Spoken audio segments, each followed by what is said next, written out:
Good afternoon, or good morning, good evening, whichever you're listening to this or watching this from.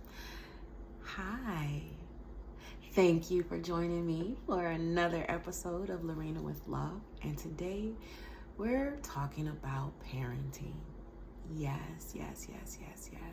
The wonderful world of parenting.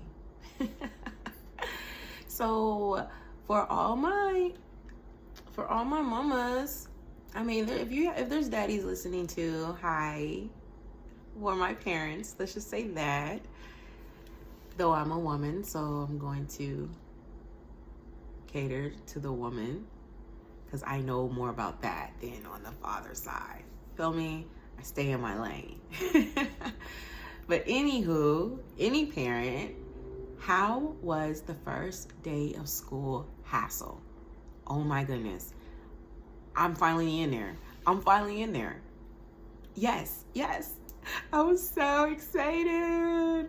Okay, so if you're watching this, my kids was just as giddy as I am. You feel me? Like, they be leaving me. I be wanting to stay to see what they doing. And they just be like, all in their world. Oh, yeah, bye. They might. Before, when I used to drop them off at daycare, they'd be like, and sometimes, some days they have moments where they be like trying to hold my hand or want me to pick them up or whatnot. And then other days they'll be like quick to go outside, especially if they see that the kids are outside already. They'll probably rush to go outside, and then they'll come back and give me a kiss. And then we have our little handshake that we do. And then they'll go by their business, right? Or they'll be like, give me a hug. And we'll give hugs and whatnot. Now that they're going to school, and daycare was pretty much all day, I would drop them off in the morning before 9, and then I would pick them up pretty much like 5-ish or whatnot, because I had to go to work, right? So it was all day for daycare, and daycare had this little higher education system where they be like, oh, it's school too, early education. It wasn't school. It was daycare. So now that they're actually in school, they're in school at the Y. The Y has a program. There's like 2 Ys out here in Vegas that have a program where the kids can go pre-K, all day. And if you can't afford it, then it's half. And then if you're income based, then it's free, right? But you have to make sure you get there because there's only a certain amount of slots. And it's 2 classes. So my twins are in one in each. They split them up, right? Daycare, they were together. The class, they split them up, right? So I was like, is that going to be? Nope. They doing a thing, and then they even talk more at home because they're trying to catch up on stuff because they don't see each other all the time while they're at school. They might see each other when they go outside to play, or like, I think they told me story time is when they see each other sometimes, but that's about it. And then when I come get them, right? So, oh my goodness, they leave me, they forget to give me my hugs, they forget to do our handshakes. They blow me kisses instead of just give me a kiss. I'm like, dang, y'all made me want to stay and see what the fun is about. You feel me? But I'm happy. I'm happy that they're there. They're doing their thing, and they're gonna be thriving. If you follow me on IG, you know I had a rant about, and I posted on YouTube, that I had a rant about the fact that the school district has 2 hours and 30 minutes for pre-Ks to go to, and I was pissed off because I'm saying, what is 2 hours and 30 minutes gonna do but piss you off? You know what I'm saying? It's inconveniently in the middle of the day, and it's only for the amount that you'll be at the park with your kids anyway for. So I'm happy I was able to find this program so my kids can have a full day and they're being taught fundamental things to help them. The parents, I'm not saying that parents aren't teaching their kids. I'm saying that parents also have to work. There's a lot of things as a parent that we have to do, especially if you're a full-time parent, that sometimes you need help. It's important to have a village. I covered that on one of my episodes, so be a lookout for that, because I talk about the fundamentals of how important a village is, a community is, especially when you have children. And even though you have parents at home, you can't do everything. We cannot do everything. So it helps to have people that are outside the household that can teach your kids the necessary things they need to be taught, just in case we're unable to cover that. And also, there's some parents that don't know certain things, so they're unable to teach their kids certain things. So that's why it's important to have that support, that fallback, to take them to school so they can get what they don't get at home. So yeah, I'm happy that they have this program, and I'm definitely going to look into that to see just to do my research on how the Y is funded and whatnot, and later on really trying to help get more fun in there so that more Ys can do that. I know it's area based, the program, but it's important. It really is. And I think a lot of people need it. So yeah. So anyway, I'm going to get into the first part of this show where I talk about being a new mom, okay? A new parent.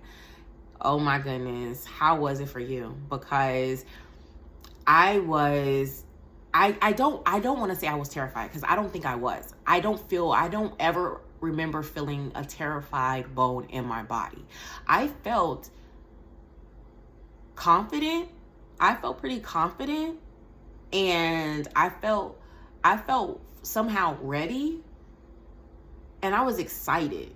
I was really excited as becoming a parent, being a mom with my pregnancy. I was happy, and I was going through a tough time because I had just lost my mother 5 months before I had even found out I was pregnant. So I hadn't even fully processed me losing my mother, and I was in the process of trying to leave Vegas. I was like, I don't want to be here. I do not want to be here. I need to go. So I was trying to go. I was on the rails, and I guess the universe seen that and tried to stop me before I went haywire, because my mother, she's my best friend. That's my guy. Like, that's she's my mom, and then she was my guy, and our birthdays was a week apart. She calls me her junior. She's Rena, I'm Lorena. You feel me? Like, our personalities were similar, very similar. Yo, we just, we was cool. That was my guy. And so when I lost her, it was hard to process, because by me being the oldest, I had to make sure everything was taken care of. I had to make sure everybody was good. I had to make sure she was good, and the things that we talked about, the little things that we talked about, because we didn't really get a chance to talk about everything, because I was in the process of actually trying to get her in a better state, because she was sick, and I was trying to get her in a better state.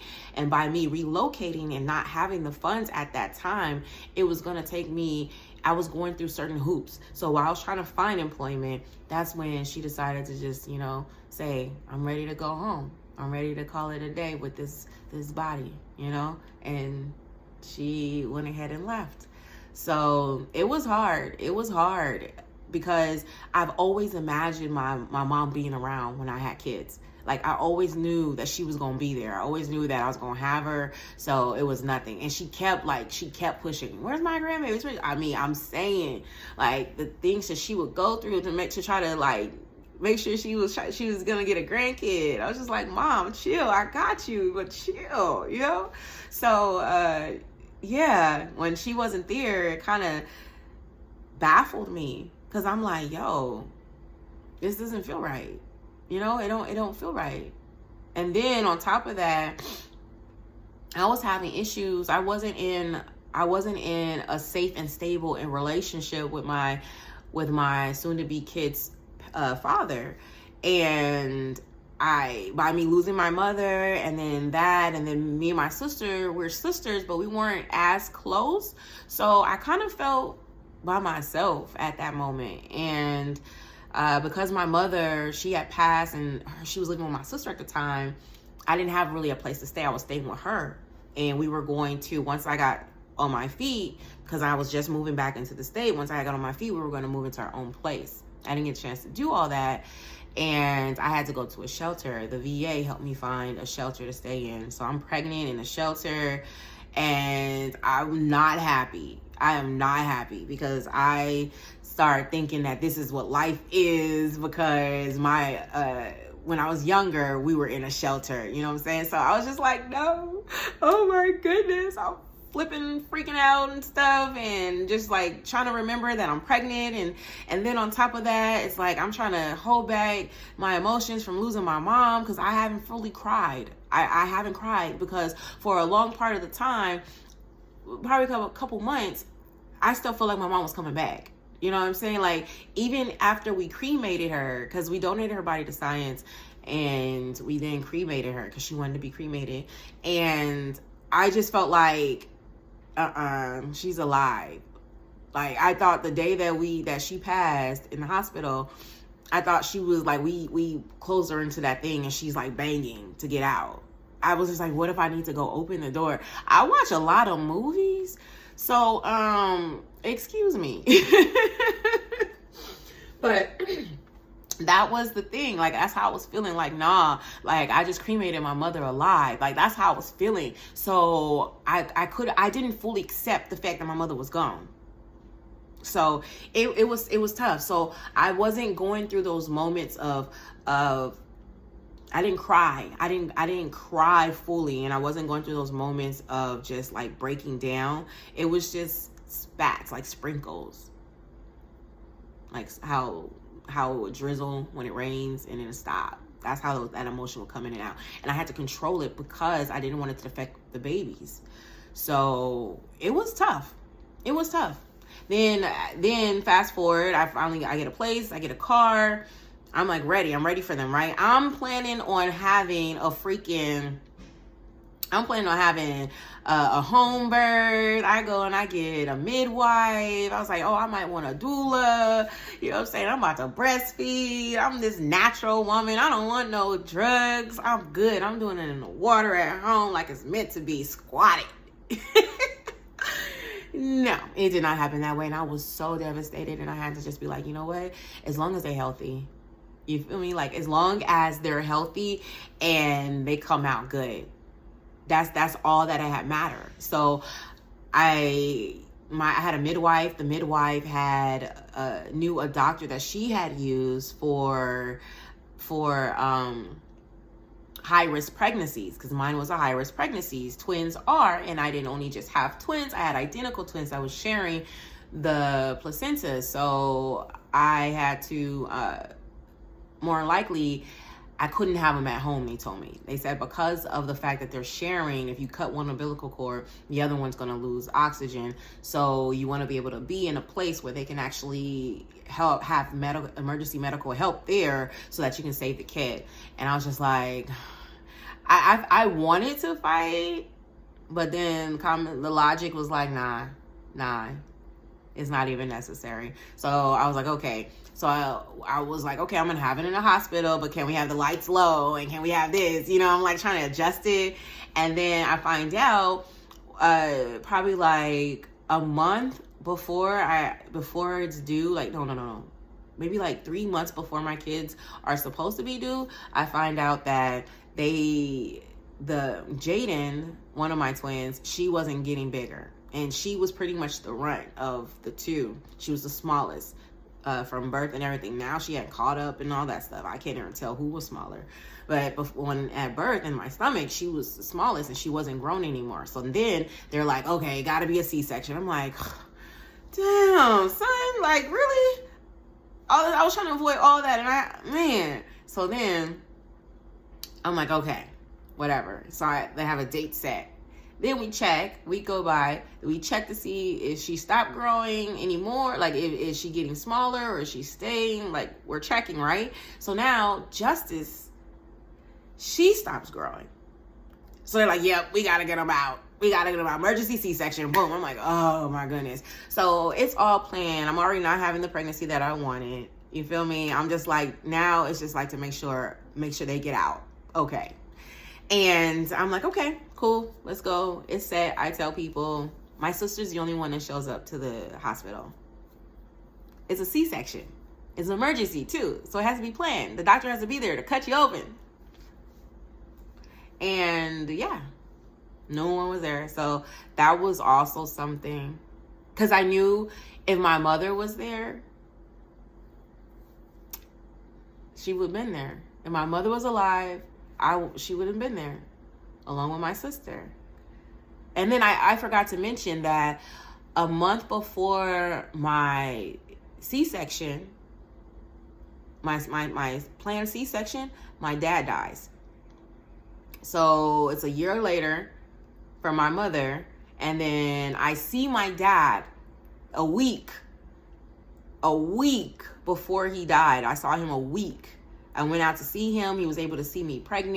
He touched my belly. We was talking, you know, he was telling me about some plans, and I was like, okay. And I was like excited to see how he went through with it. Cause my dad was a comedian, a stand-up comic.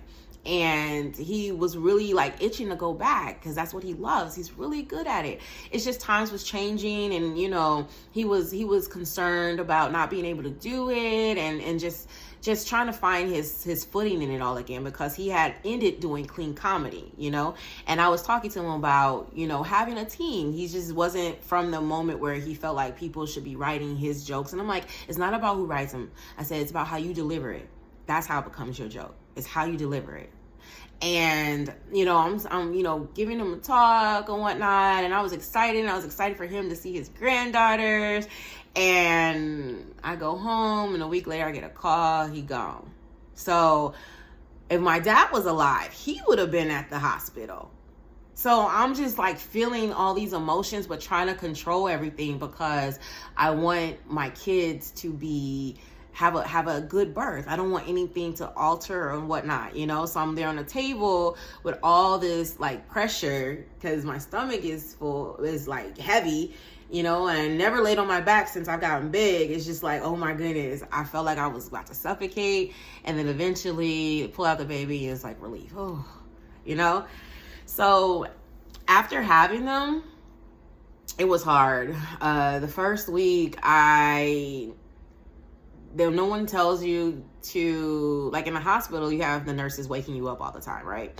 And because they're waking you up, you go to the potty, right? Your bladder you don't have a chance for your bladder to get super full. You go to the potty, and sometimes they even force you. They make you go because they know this, right? Well, when you're at home, because you have a C-section and you just had a baby and your womb is still big and large and your bladder is right there and your bladder gets full at night while you're sleeping, your woman's pressing against that bladder, and now you're in pain. And it is one of the worst pains I've ever felt in my life, okay? And trying to go, I was like, I have to go pee, and I couldn't move, and the babies are right there next to me, and I didn't want to fall on them, and because my bed was kind of high, and I didn't want to fall on them because they're like baskinets was next to my bed on the side, and I was trying to get off the bed. I even tried to pee on myself. I'm just gonna keep it funky. You feel me? I'm gonna keep it funky. I tried to pee on myself so I could move. I could not. It was not happening. I tried to fall off the bed. Like I scooped down so I wouldn't hit them and my head wouldn't hit the bassinet. And then I tried to fall off the bed and I couldn't. I was crying. I was bawling. Okay, that mess was not fun at all. I had an attitude because I couldn't go pee. I was in bad shape, man. I was in a bad shape. Then I had an attitude. I finally made it. I can't remember. I cannot remember how, because I teetered, right? So I somehow was able to swing my body to where I was horizontal on my bed, and then I rolled onto my stomach and pushed myself on my tippy toes. And then I had to walk on my tippy toes to the bathroom with slight movement, so that I was in pain, man. And then I fell on the toilet, and then, and I don't understand how I did that, because I was trying to pee on myself and I couldn't push to pee. So I don't know, maybe the squatting. That's okay. Yeah, the squatting probably did it. Shit, I couldn't squat on the bed, or I would have squatted and pissed. I'm serious. That was not fun at all. After I went pee, I was pissed off. I was so pissed off about that. No one tells you that shit. Yes. Oh my goodness. Okay, so yeah, I was going through it, and then a few months later, me and their dad tries to do the whole family thing and everything, and with the girls, it was pretty decent. We just had to it was a struggle trying to work with what we were gonna do and who does what and whatnot. So yeah, eventually that didn't last, and so parted ways, and became a single mama. But understand, that's not something that I'm cheering about, like woo woo woo, single mama. Nah. Okay, so this is the second part of the show, is being a single mother.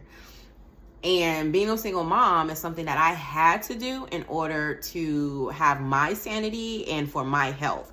If a relationship is not working, you do not sit up there and force it, okay? Because not only are you doing yourself disjustice, but you're also doing your children disjustice, because they feel that energy and they see it. You cannot fake it. They are a part of you, and they feel both parents. So do not try to sit there and act like, oh, it's nothing. If you're going to do that, if you're going to be together, it's because you're trying to do it for the kids, then go get therapy. Go get counseling. Go find you need counseling you need therapy for yourself. And you need therapy for each other. Because one, you need healing. If there's a reason why you and the other parent cannot work together, it's because y'all need healing. Individually need healing. Okay? Because you're not getting past whatever trigger, whatever trauma, whatever situation, you're not being able to get past it. So it's conflicting and falling and bleeding into your relationship. So you need to go get some healing, so you know what your triggers are, you know where your boundaries are, and you know what you need, and you know your worth, so you can understand where to set things at, so you can know your place in a relationship. Because hey, however you do your relationship is how you do relationship, but it just needs to be healthy. Simple as that. It just needs to be healthy. So you need personal therapy, and then you need couples therapy. Because once you do your healing, you need to know how to talk to each other. You need to know how to work as one. You know how to build. Because now you're building for other people, not just yourselves. So if you're going to stay in a relationship and say, oh, no, I don't want to go because this is I want my kids, then you need to go get help. I'm just keeping it funky. Go get help. Because you staying how you are is not about to help. It's going to be hell on earth until you're not on earth anymore. And then guess what? Those kids, that's what they learn. From 0 to 7 is the most pivotal moments of a child's life, because they're a sponge and they're learning, they're programming. So if they're programming everything that you guys do to each other, with each other, against each other, they're taking that. They're finding that as normal. They're normalizing that in their mind amongst anything else they see in society, in their environment, and they become that person, or have those triggers and those traumas, and they don't even know why, because eventually they forget that stuff. So go get help. Now, if you're going to do the single parent thing, which I did, because it's a two-way street, okay? So both people gotta want to do this in order for it to work. So I decided I'm going to go ahead and I'm going to find out what I need to fix with myself, so that I can become better, so that I have more healthier relationships because I take accountability. Yeah, I know things were probably done in a relationship to me, but I'm going to take accountability that there's a reason why certain things were done.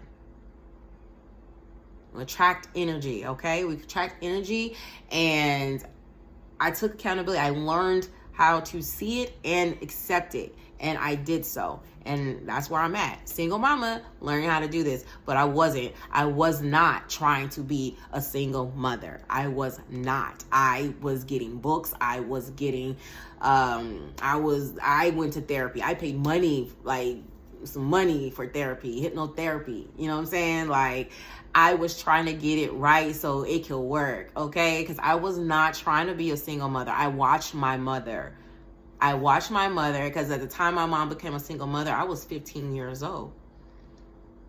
My sister and brother are 6 and 7 years younger than me. So they're still young. So I'm seeing this. I'm experiencing it. I'm witnessing it. I'm feeling her. I'm empathizing with her. I'm an empath, and every time I knew when she was hurting, especially when she tried to shine, she tried to show like outwardly happiness and stuff. I can see it. I can sense it. Then when I started going through it, I apologized. I was like, I'm sorry, Mom. I'm so sorry. Everything I've ever done or I ever thought that I was going to do that I didn't do, but I had thought it, I was apologizing. Because I was going through it. I was experiencing it as a parent. I was like, oh my goodness. Oh my goodness. So it's not easy as a single parent. As a single mom, it's not. Your kids think you're superwoman. Kids think you're superwoman. And at the same time, we can't blame them because we do make it seem like that because we try to do everything. We try to do everything. And it's like, yo, man, come on. let's get some reality going on here. I had to. As a single mom, I had to. Because my kids, I wanted them to have, like, it's always amazing to have an imagination and to be able to think and feel. And I try to encourage that with my kids. And I'm always going to motivate that so they can keep that as they grow. Because a lot of times as we get older, life hits us and we forget about that. And then our imagination and whatnot go away. And then we have to, when we want to change our lives, we have to learn how to get that again, you know? And it's a struggle at times. So I want to keep that in my kids so they don't ever have to go looking for it. You feel? Though I do want my kids to have a sense of reality and a little bit of logic when they deal with things in life. And so I keep it funky with my kids. Like I keep it 100 with them because I don't know my time out here. I don't know when my time is out of here, right? And whenever that is, I don't know how old they'll be. Although when it happens and they are young, well, when it happens and they happen to be young, I want them to have something to remember so that when they get older, they know, oh, okay, that's why. I want it to already be instilled on why something looks the way it looks. I cry in front of my kids. I do. They have to know. Mom cries because when they get older, they need to know, oh, it's okay to cry. You know how many people I've met in my life who believe that their mother or father never cried, or their parents at their relationship never fought, or they never got mad. That's not real. The only reason why they think that is because their parent never did it in front of them. Their parent did an amazing job at concealing it. Can't do that. Nope. Because guess what? Because they think that, they go in thinking that their relationship is supposed to be like that. Perfect, like their parents. My parents never fought. We shouldn't fight. No, sweetie. That's a lie. No. You shouldn't be upset. My mom was never upset. No, that's a lie. That's a lie. She may not have never been angry, though there was some disappointment. There was definitely some disappointment in life at some point. Best believe at some point So I try to make sure that my kids understand mom is in a human experience. So she's dealing with life, and she's going to be going through it. So yes, I'm going to cry. Yes, I'm going to yell. I make sure I apologize. If I do chastise them, I explain to them. I let them, before I do it, I calm down and I let them know. Because 9 times out of 10, if I have to chastise them where I'm putting my hand, I'm spanking them, it's because it's a repeated thing. They constantly, because my kids, they love testing mama. They love testing mama. And I'm just like, yo, really? You just really gonna do that? I already said it like 10 times. They can be at dad's house and it only gets said once. No, we're not doing this. We're not doing this. And they're girls, so they're gonna always challenge me because they're women and I'm a woman. So they're always gonna challenge me, and they're alpha girls. They're alpha. I gotta tell them, I'm not your child, you're mine. Though being a single parent, I have definitely learned a lot from them. And they're the reason why I have grown so well in my femininity, because I grew up in my masculine energy. I was aggressive. I seen it in my mother. My mother took care of things. She was always working. I've always remember my mother working. I mean, she made time. There's moments where my mom made sure she showed up, and I remember every moment, every time she has, and I can't be upset. You feel me? But she was always working. And that's what I know. And so that's what I learned. And so she was always in her masculine energy. And so, or predominantly, because I mean, she had to have some essence of feminine energy in order to get my stepdad. Cause he was an alpha male. He is alpha male. Though she predominantly was in her masculine energy because she was constantly working. And then when she became single, it just never changed. It just was more because it was just her, you know?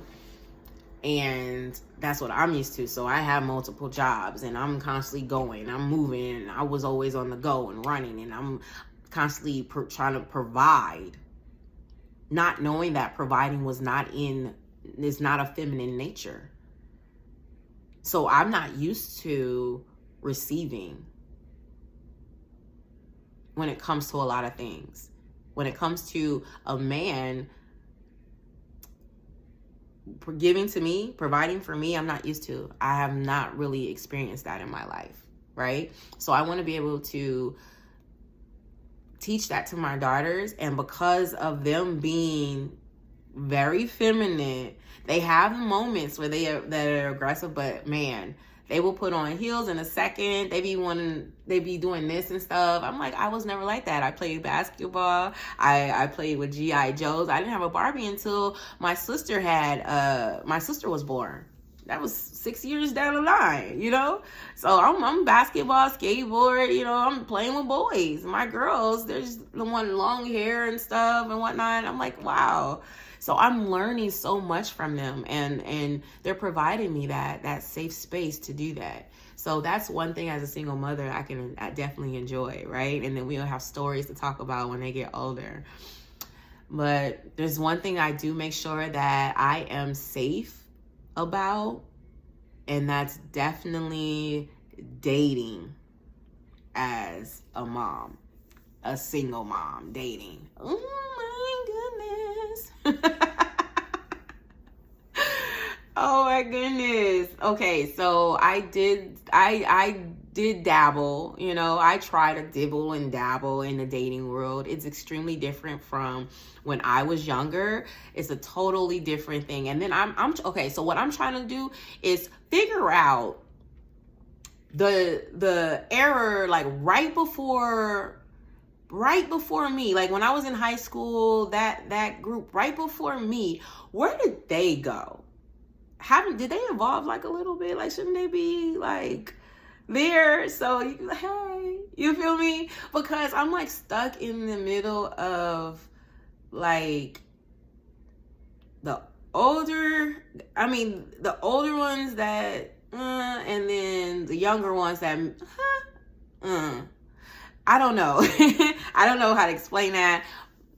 it's been interesting. Okay, it has been interesting, and it's changed a lot as far as like connection, conversation.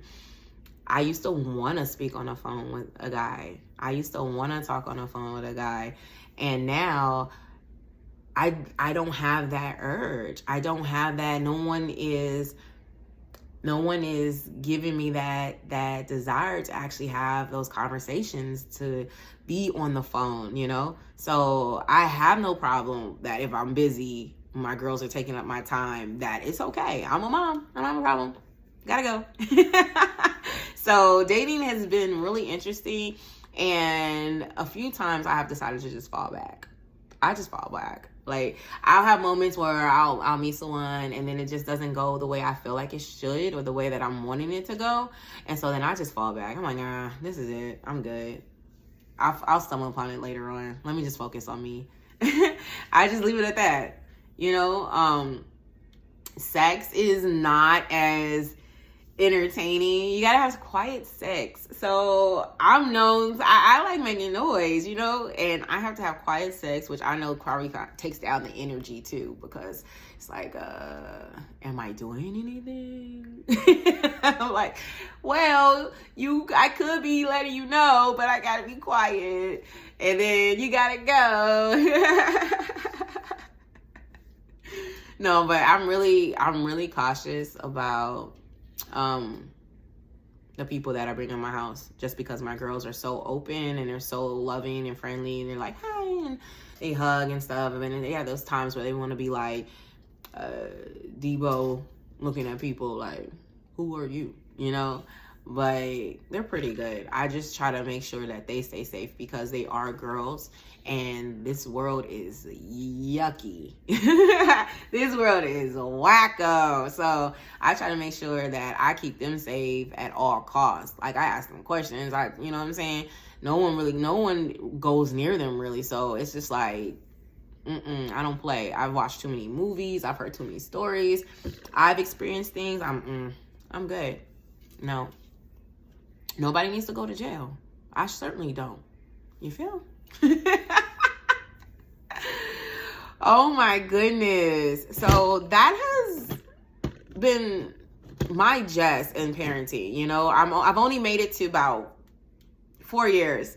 I'm proud. Yay. I'm really, really proud of myself. I'm really, really proud of myself. 4 years, and we're pushing. You feel me? I'm excited, and I can't wait to see what they do. I'm just really, my kids amaze me, and I'm just so proud of them. And I'm really glad, with all the struggles that it has in being a mother, it's worth it. It's definitely worth it. So I'm happy. I hope you're happy as a parent, as a mother, as a new mother. I do want to say that you really have to make sure you find a place where you can restore yourself. You have to find something that's going to allow you to get back in peace and get back with yourself at one. If not, then you're going to go crazy and pull your hair out. You have to find a way to communicate with your kids, and also assert some kind of authority, because if not, they are going to run over you. They are going to try to control you. It's just the nature of the game. So you have to make sure you show them, I am mom. I am not friend. They can be your friend when they turn 18. You know what I'm saying? But right now, they need to understand it's mom, and we gotta get our stuff together. Take care of what you gotta take care of, so you can do what you want to do later. You know, I always tell my girls that. No, handle business, then you can play. So we got to make sure that we get ourselves in a place of homeostasis, so that we can be able to show up for them every time. Because if not, we can and we will get burnt out. There's no ifs. You can and you will get burnt out. And they need you 100%. They need you at the best, especially if you're just by yourself, especially if you don't have family, you don't have, if you're like me and you don't really have a lot of support, they need you. So you have to find ways to make sure that you can come through every time.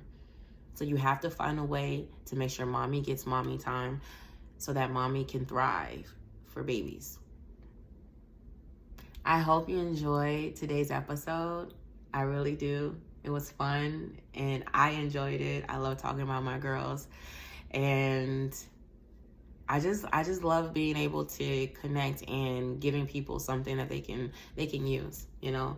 There's a little net fly up in this, like, he's trying to be on camera and stuff. I'm sorry, there's a net fly all up in my face, trying to be on camera. Like, look, I'm already running up time. Go. So if you liked what you've heard, please like, subscribe, and hit the bell, and also share this so other people can get it. You know what I'm saying? They might need that. They might need this kind of connection, this kind of report or relate, so they can be able to feel like they're not alone. Because trust and believe, you are not alone. You definitely are not. It's always somebody out there for somebody, no matter what it is. Okay? Definitely understand that. You have been listening to Lorena with Love. I thank you. I'm your host, Lorena Jack, and I will see you on the way out. Love you, my Amastads. Bye.